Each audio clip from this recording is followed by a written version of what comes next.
आज से कुछ दिन पहले मैं जब मेरा हॉस्टल का छुट्टी हो रहे थे उससे 2-3 दिन पहले ही मैं मेरे एक दोस्त के साथ बात कर रहा था, ठीक है? तो उसके साथ बात करते-करते मैं उसको एक प्रॉब्लम के बारे में बता रहा था कि मैं जब किसी भी काम को शुरू करता हूँ, किसी भी चीज़ को करने को शुरू करता हूँ, तब मेरे पास बहुत मोटिवेशन होते हैं, बहुत चाहत होती है कि इस चीज़ को तो इस बार तो पहले जो गलती की है उसको दोबारा नहीं करूँगा और इसको छोड़ूँगा तो कभी नहीं। तो इसको एटलीस्ट कंटिन्यू करूँगा। लेकिन अ, उम, फिर उसके साथ ऐसे उस प्रॉब्लम के बारे में बात कर रहा था कि छोड़ूँगा।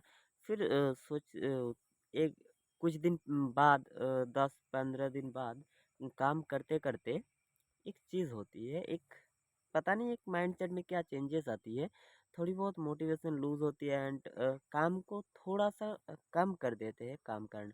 मतलब पहले जब 10 घंटे का काम कर रहे थे उसको ही थोड़ा-सा कम करके 5 से 6 घंटा कर दिया एंड ऐसे ही करते-करते मतलब थोड़ी-सी स्लाइटली होते-होते 1 महीने बाद तो बिल्कुल ही काम करना बंद कर दिया। उसके बाद मोटिवेशन पूरी तरीके से लूज़ हो जाता है।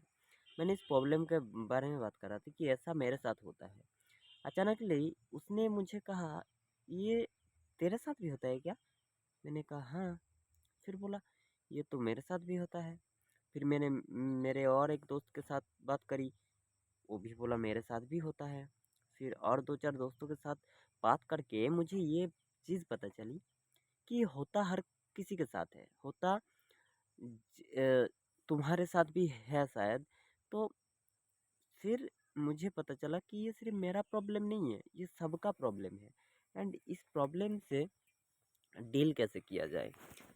फिर मुझे पता चला कि ये जो प्रॉब्लम है इसको पूरी तरीके से ख़त्म तो नहीं कर सकते, पर इसको रिड्यूस किया जा सकता है। जैसे कि आज के दिन में जितने सारे बड़े-बड़े सक्सेसफुल लोग हैं, जितने सारे लोग हैं, वो भी ये लूप में फँस ही जाता है, पर उसका जो टाइम पीरियड होता है ना, वो बहुत बड़ी होते हैं। जैसे कि मैं जब पहले होता था, तो मैं 2 दिन मोटिवेट रहता था, 3 दिन 2 दिन के बाद थोड़ी-सी काम करना थोड़ी-सी काम होती थी, उसके बाद कुछ दिन बाद तो बाद पूरी तरीके से खत्म हो जाता था। एंड आज वो चीज़ मुझे दिख रहा हो कि मेरे साथ 1 महीने बाद हो रहा है। 1 महीने काम किया, उसके बाद थोड़ा-सा डिमोटिवेट हुआ, उसके बाद धीरे-धीरे काम का बंद होते-होते 45 दिन 50 दिन तक चला जाता। तो मुझे इससे एक चीज़ पता चली कि जो बड़े-बड़े आदमी होते हैं, बड़े-बड़े लोग होते हैं, उनके साथ भी ये प्रॉब्लम होती है। पर प्रॉब्लम उनका जो वो लोग सॉल्यूशन कैसे निकालते हैं, उसका जो टाइम पीरियड है वो बहुत ज़्यादा है। जैसे कि 1 साल में 1 बार ऐसा हुआ कि काम करने का मन नहीं किया, फिर डिमोटिवेट हुआ कि फिर बंद कर दिया। लेकिन सॉल्यूशन क्या हम लोग निकाल सकते हैं? क्या कर सकते हैं हम लोग?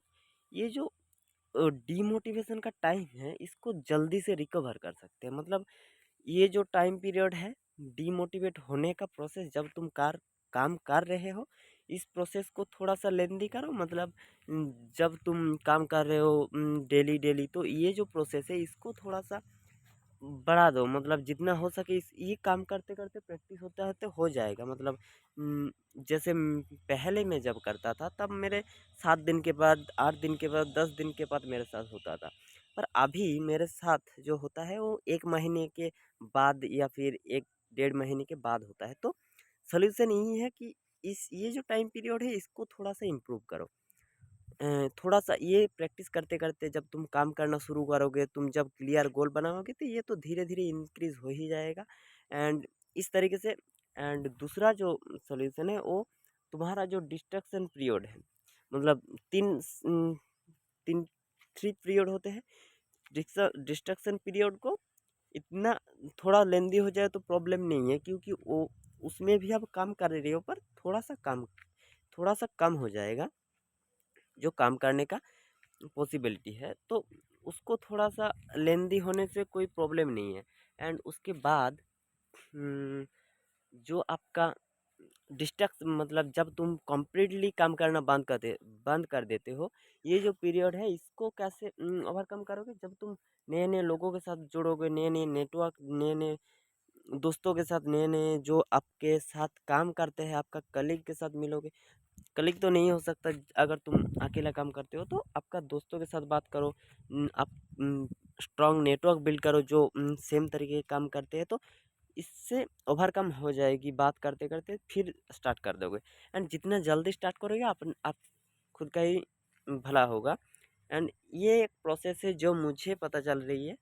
तो आज के लिए इतना ही। एंड ये प्रॉब्लम थे, तो चलो जब आ ही गए तो तुम्हें एक चीज़ दिखा देते। तो ये है मेरे नानी के घर। ये घर नहीं है, पर ये जो वह उसके गांव में ये सब है। एंड यहाँ पर सो ऑर्गेनिक ऑर्गेनिक खेती करते हैं सब, ठीक है। एंड ये एक आश्रम है। एंड इस आश्रम में सब कुछ होते हैं, मतलब मान लो चास होते हैं, फूलों की फार्मरिंग होते हैं, ऑर्गेनिक पेड़ लगाते हैं। एंड बहुत सारे पेड़ है, बहुत सारे फल फल की मतलब फ्रूट की ट्रीज है। एंड बहुत सारी चीज़ें हैं। एंड यहाँ पर बहुत सारे ऐसी भी चीज़ होती है जो नए नए, मतलब डिफरेंट डिफरेंट टाइप्स का जो पैडी है, मतलब धन क्या बोलते हो पता नहीं, चावल का डिफरेंट डिफरेंट चावल का पेड़ भी यहाँ पर उगाया जा फसल भी उगाया जाता है। एंड आज के लिए इतना ही। बाय, लगता हूँ नेक्स्ट वीडियो में मिलते हैं सबके साथ।